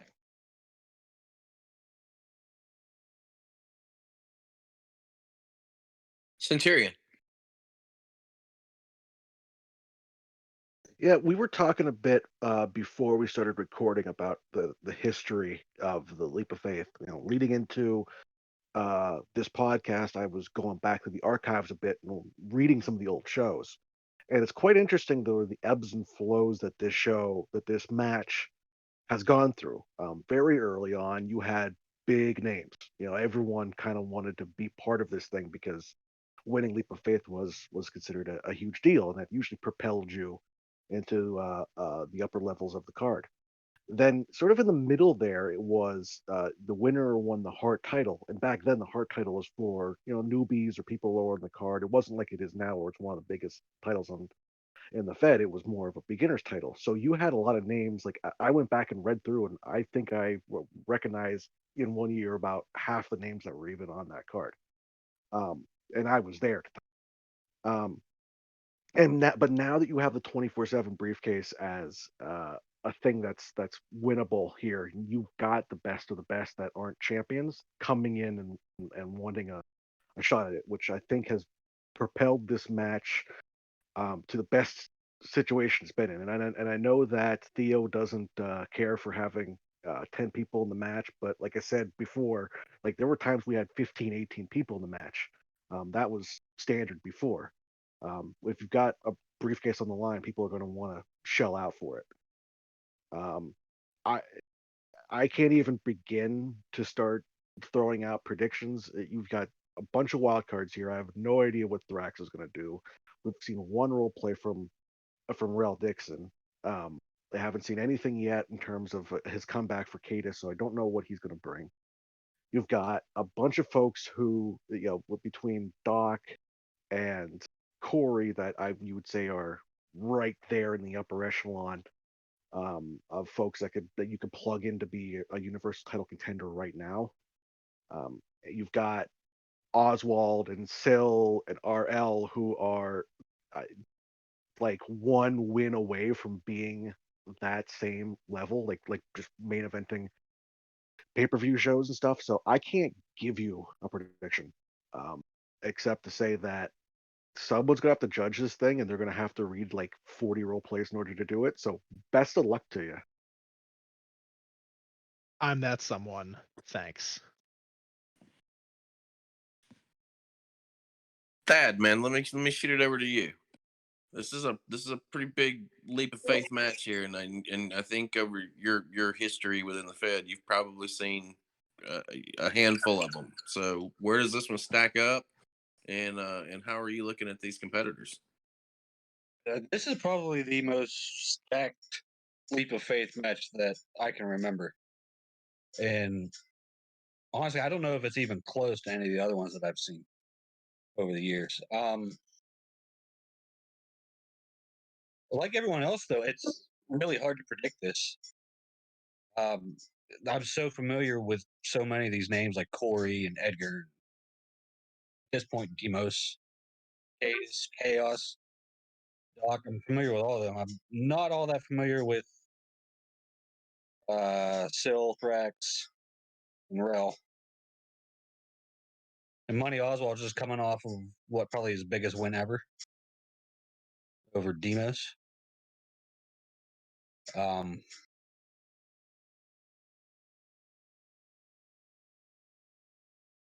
I honestly I don't even know where to begin with trying to make a prediction on this match.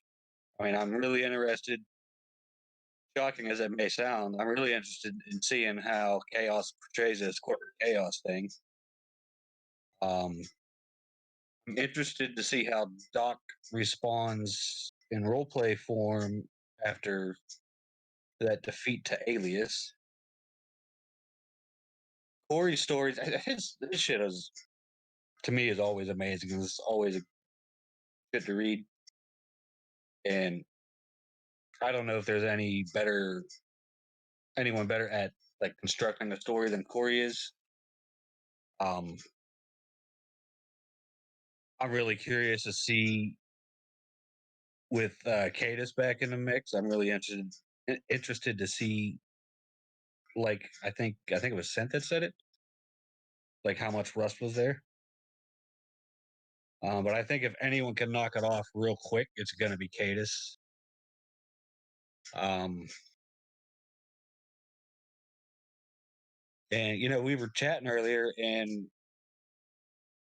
when it was just 4 people or whatever it was that were into this match, it seemed like an easy one direction win for someone, and now it's just a wide open field, and it's almost impossible to predict this one. And that's all I got for that. Well, TK, man, we don't get that luxury, brother. We have to make a prediction here. I know it. Let me get your thoughts on this one. This is in Well, character. I want to say it shows how much people hate Chris Pace because there's 10 people that want a briefcase. But that's just me being an in character douchebag. Out of character, I'm liking this field. I'm digging the competition that's in the mix here. Let me go to you first, TK, and then I'll close us out on that one. well, everybody said it. Look at the names that are involved. You know what? I'm just gonna leave it to 4 words: tick, talk, tick, dock. It's on you. I think that here's the thing, like on character standpoints, I'm really, really looking forward to seeing how Chris Chaos incorporates the corporate chaos. We were talking off air, and what he elects to do with this incarnation of the character is really like up to him. But there's so many things that could happen here, and I want to see how he plays it. Syl put up a tremendous fight in the battle royal to back in Mayday. Thrax is an intangible. We don't know what he brings to the table. Rail's an intangible. We don't know what they bring to the table. Jim Cadus back in the mix is huge. Demos, this needs to be. If I'm Demos, I'm looking at this as an opportunity to shut some people up by, if not winning the goddamn thing, having a solid performance. RL, I think, based off of that last run with me, I think that it showed him that even in a less is more situation, like he can stand toe to toe with anybody. And I think that he's dangerous right now. Corey is always going to be dangerous because he's Corey. He knows how to play the game. He knows how to play it well. There's no bones about that. This is a loaded card, a loaded match. The one person who I feel has way more to prove than anyone else is Doc, and you can't pick against Doc. I don't think if what we saw on Savage and that development of the character going to a much darker, twisted Doc, I think everybody's in trouble, myself included, and anyone that Doc wants to go after. Either way this goes, this is one of those matches that I really feel is a breakout for everybody involved in it. It's one of those that it's what you make it. You know what I'm saying? Like if you go back to that battle royal, we were talking about with Betsy and Lacana and Miss Fury and everyone involved in it. Even if you lose the match, you win the match because you're winning because it's what you make of it getting to it. It can elevate everybody on so many different fronts, and I think that's a very beautiful thing in this match. While it is a little crowded, for sure, there's a lot of development that could happen here with 10 characters at one time. And I think we have to at least acknowledge the fact that is a crucial driving point and one thing that makes this match one of the can't misses of the fucking pay-per-view. A briefcase aside, that briefcase in the mix is just that extra icing on the cake. Going from the leap of faith briefcase match, roll into the biggest main event of all time that the goddamn world of Earth or Earth could not hold. So they had to put us on the moon. The Universal Championship, Robert Maine, Chris Page. Sent, let me go to you first. Yeah. I mean, you guys have built this for freaking what 2 years now. This has been in the works. Started out as enemies, then turned allies, then turned enemies again. I mean, it was perfect storytelling from beginning to end, in my opinion. You've got also, in my opinion, the two best role players in the Federation going for the Universal title, which you want to see, especially on a show as big as Leap of Faith. Um, I joked earlier before we started recording. I saw the card was posted today, and there was still no CCP promo up yet. I mean, I thought that was kind of weird. I figured you'd have two of them fired off of it to begin with. I think we're going to be looking at a bunch of role plays.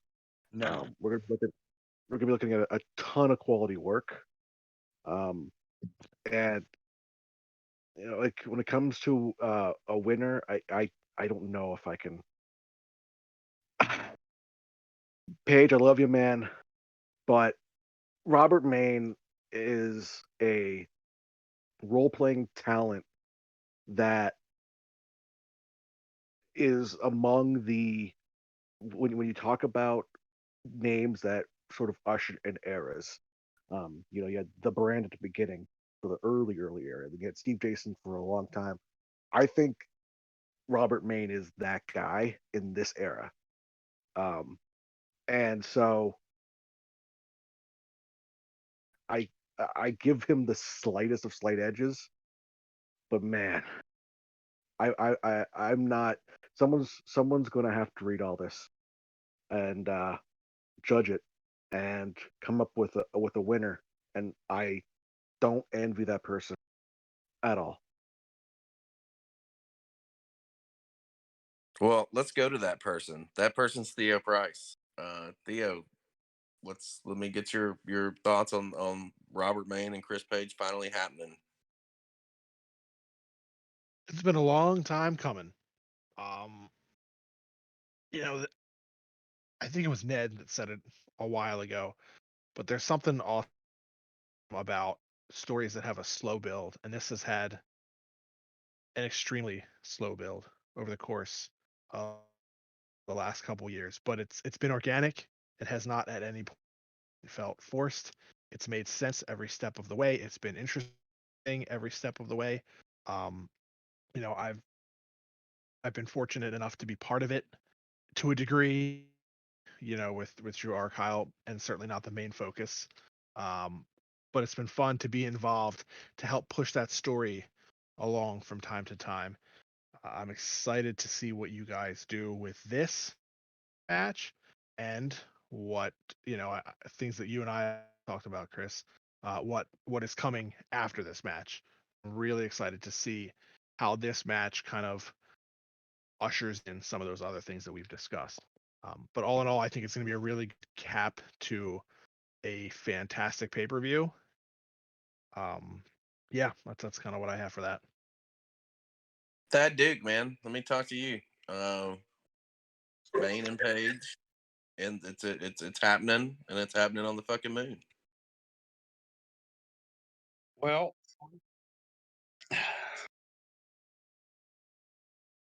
like Theo said, this has been a long time coming, and I know, Paige, you've been looking forward to this for quite a while. You've been talking about it since, even when we were working together. So I'm curious to see how everything plays out. But as far as predictions for this particular match, I'm going to go with the hot hand, and I'm going to go with Chris Page on this one. You're such a smart man, and that's one reason why I love you. I'm sometimes smart. Professor Ned Kaye. I'm very interested to hear the synopsis that you're going to give us. Well, I'll try and make it a good one. This match is so indicative of the story of the Fed for the past 2 years. What many people, I think Sint or James Raven once mentioned that 2019 is the start of like the modern era of XWF. And what we're seeing is the most prominent storylines culminating in this match. A match, the Beatles said they were bigger than Jesus. This match is bigger than goddamn Earth. We are looking at a defining moment for this federation. And I'm going to go ahead and say it. I think this is going to be match of the year. I think it's going to have role plays of the year. I think it's going to have a quote of the moment in at least 3 of those role plays. I think this is going to be the big one. I don't know how you up this, but the great thing about Chris Page and Robert Maine is I know that when I say that, they're thinking of ways to do so. So on one hand, you have chronic Chris Page. You have this man who has just been pulling the strings, manipulating Robert, being just the total worst, helping Bob start, just being so directly involved in one of these huge parts of the Fed, something that has infected even the management. And against him, you have a beacon of the second longest reigning Universal Champion. You have a man who has escaped death.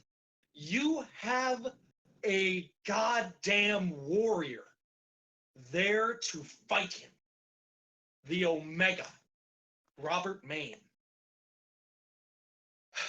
And it feels like one of the most epic moments in my time here, because it is. It's the rematch that needed to happen. And it's really important to me. Like, I'm very invested because these are all of the storylines that I'm most familiar with. They've all been going on since I've been here, essentially, or around, the time that I've been most active and around. And I'm probably gonna be a big crybaby and fucking snivel up a little bit, just because it's gonna be emotional to see these two just battle it out, just to read it. Now, getting to the point, because I know other people need to speak. I do have to give a prediction. And my prediction is Robert Maine. And I don't say that because I doubt Chris Page in the slightest. I don't say that because I don't think Chris Page has been an amazing Universal Champion. He has. He's just been the absolute best, and I love absolutely every correspondence I ever have with Chris. But as Sint said, Robert is he's built different. He's made different. He represents something different, or rather, he represents something similar to Chris Page at a more recent era. So that's my pick.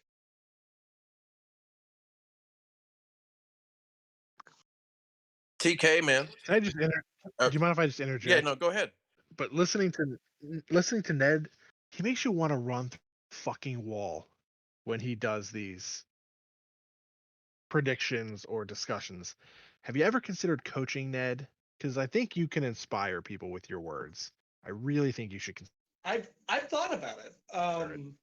I've thought about just doing things to inspire people, make people feel more just more invigorated and active in things that they're doing. And I'll probably I want to use that a lot more, for what I'm doing right now, just with my individual faction, just because I find that, you catch more flies with honey.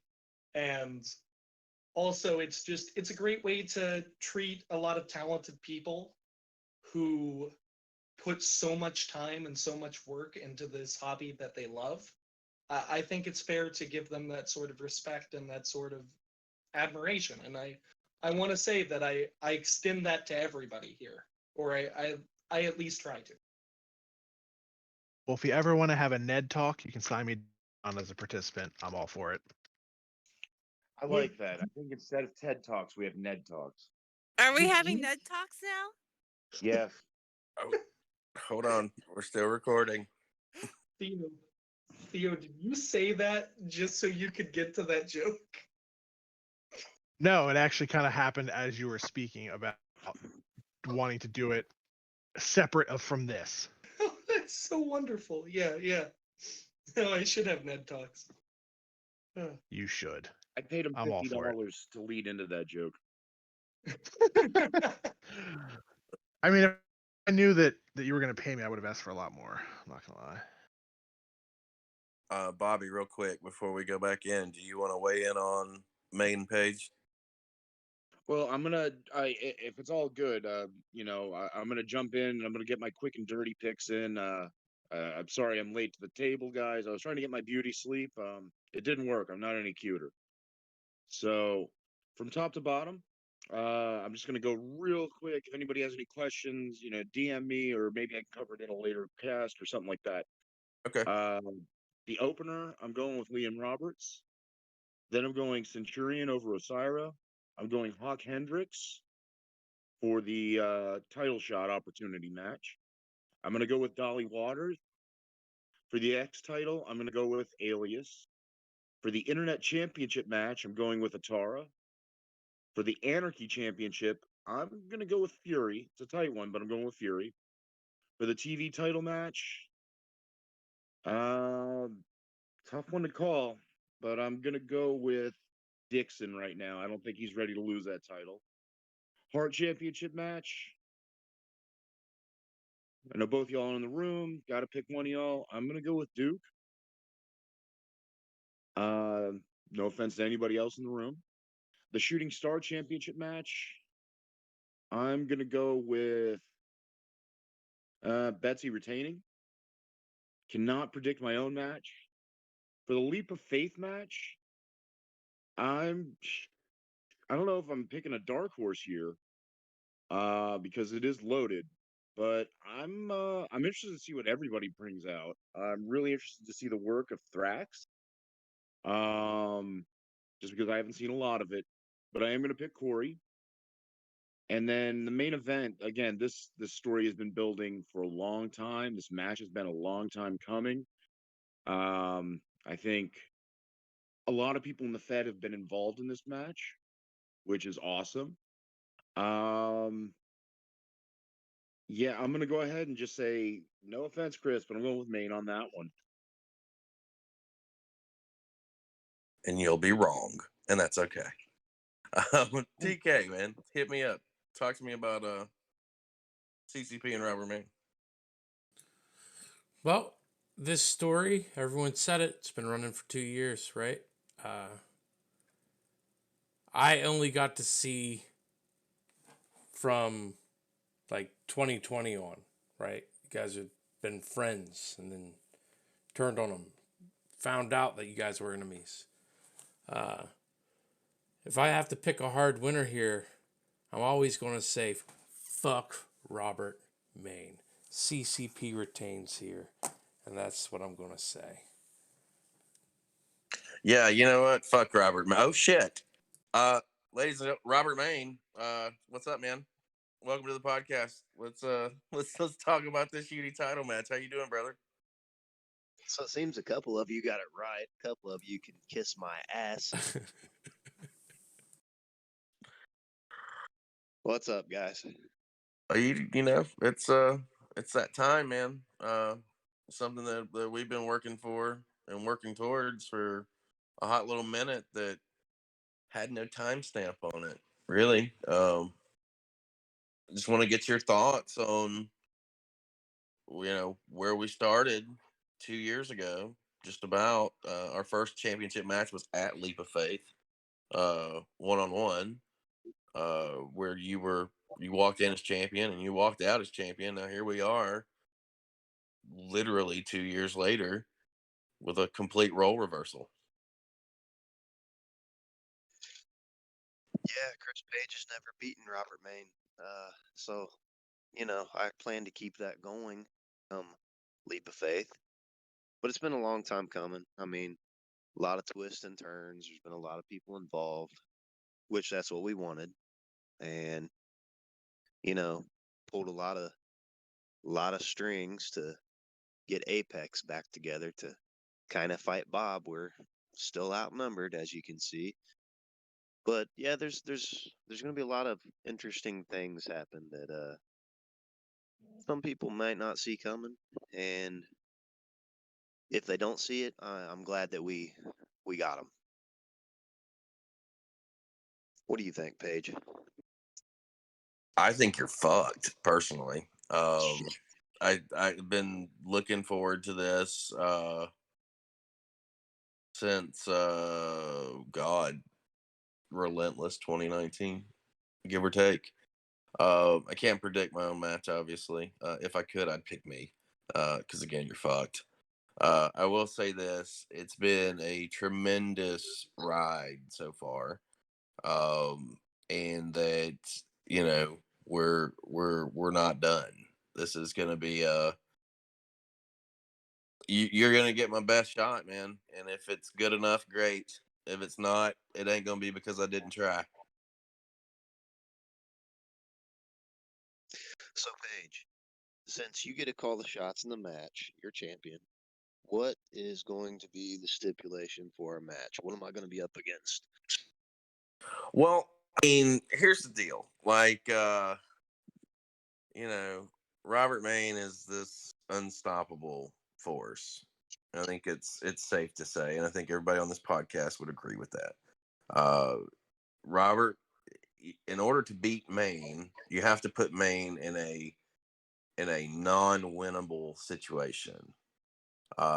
So a loss, leap of faith, we will see a Bob's only main event, which we'll see CCP defending against Robert Maine with Thunder Knuckles as the guest referee, Bobby Bourbon as the outside enforcer, Miss Fury will be the ring announcer, Andre Dixon will be outside enforcer number 2.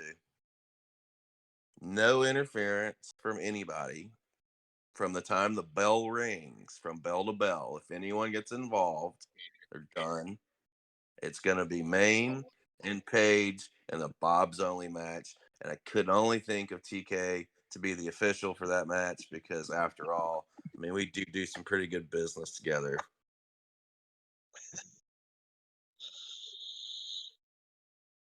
That is some chicken shit stuff right there, but I love it. If you put the poster boys back against the wall, he has to rise to the occasion, right? So, yes. Is it chicken shit heel? You're goddamn right it is. But this is a match against Robert Maine. And if Robert Maine is as good as Robert Maine says he is, this doesn't fucking matter. Am I right? It doesn't matter. If he is the man and he is everything that he says he is, the stipulation's irrelevant. But he's gonna be put in a situation to where What's to say, TK doesn't dislocate a shoulder while he's, making a pin attempt? What's to say, moon dust doesn't get in his eyes? You know what I mean? Like, what's to say, Bobby Bourbon, tries to help Robert get back into the ring by throwing him into some steps, or Andre Dixon wants to lend a What's to say helping Drew doesn't hand with offer TK some money? uh, TK doesn't sell out teammates. Yeah, Oh, I mean I've heard that, but Yeah, I'm I pretty mean, sure Jesus made sure of that. talks.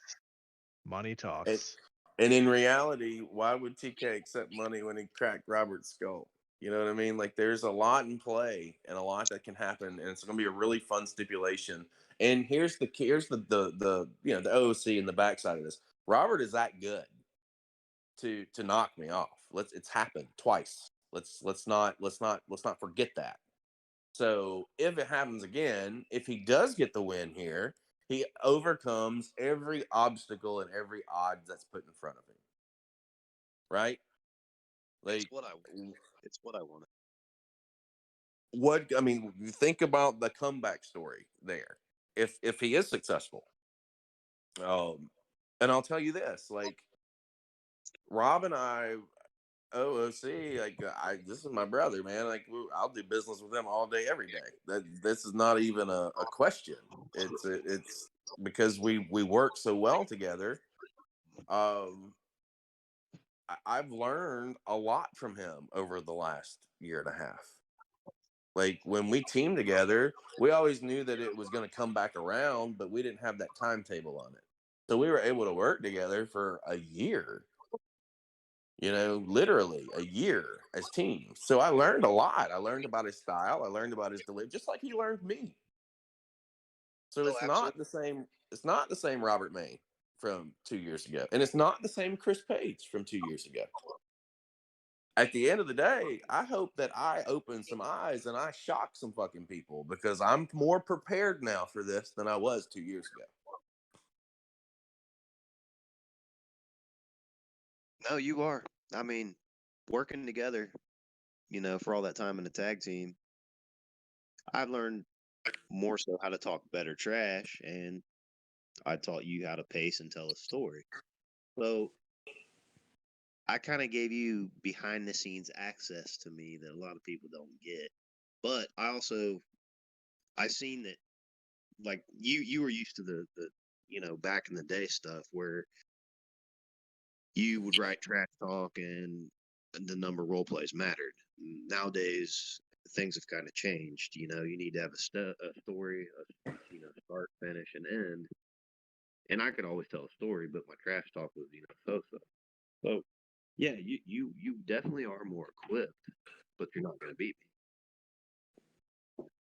I mean, I love the fact that you're that confident about it. It's going to make it so much cuter when you do get beat. At the end of the day, though, man, it's a hell of a ride. We've got some things still planned here. I hope that we do it justice. I know that we'll deliver. All that being said, guys, and this is going to be one hell of a show.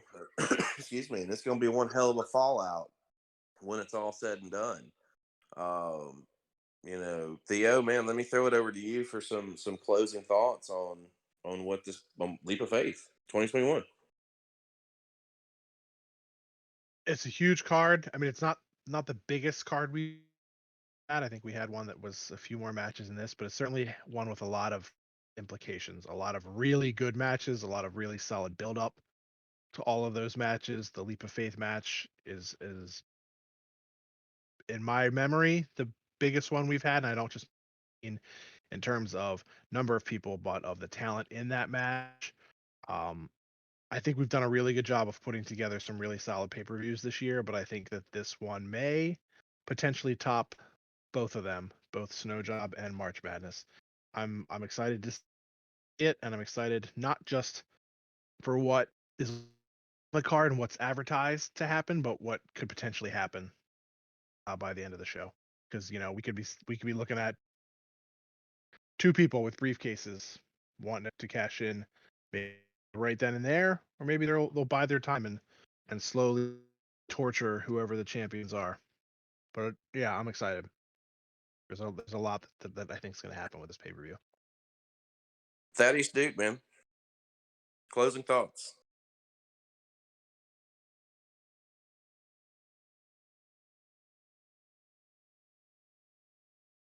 Ned Kaye, closing thoughts. Well, Theo put it really well, but to give my own Ned Kaye perspective on it, or spin, what we've got here, we've got leap of faith, but I'd say what we have here is pretty sure-footed. Okay, so realistically, it's just an incredibly consistent card, and we're talking about an incredibly consistent card full of money matches, full of build, full of story on the grandest stage of them all, the fucking moon.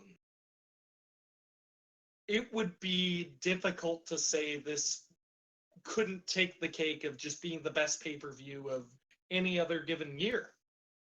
And yet it's going up against just one of the most solid years in recent memory. I'm incredibly excited for it. I think it'll be great. TK, man. Closing thoughts. Well, it's a stacked show. Everybody's going to get their money's worth. That's for sure. Just going back up and looking at it, it's going to be a night to remember. I haven't gone back through to see how many titles I have changing hands, but I have a couple. And that's pretty big deal, right? I wish everybody luck.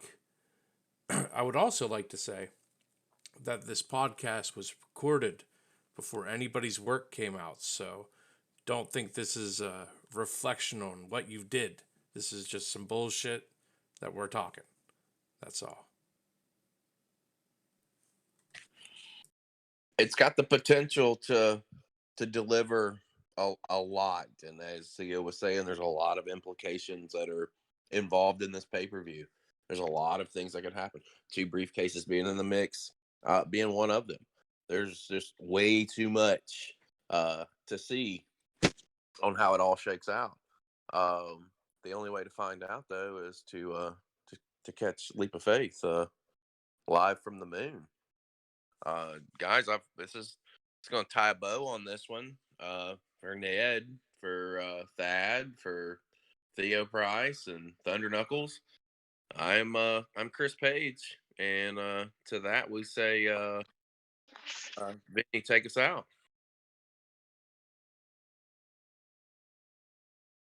Not a problem. Today, tomorrow, every day hereafter, till the end of time. Go fuck yourself, Ghost Tank.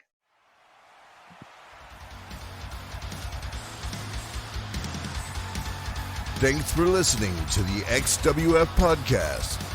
Don't forget to like and subscribe to the XWF YouTube channel. Follow us on Twitter at XWF1999.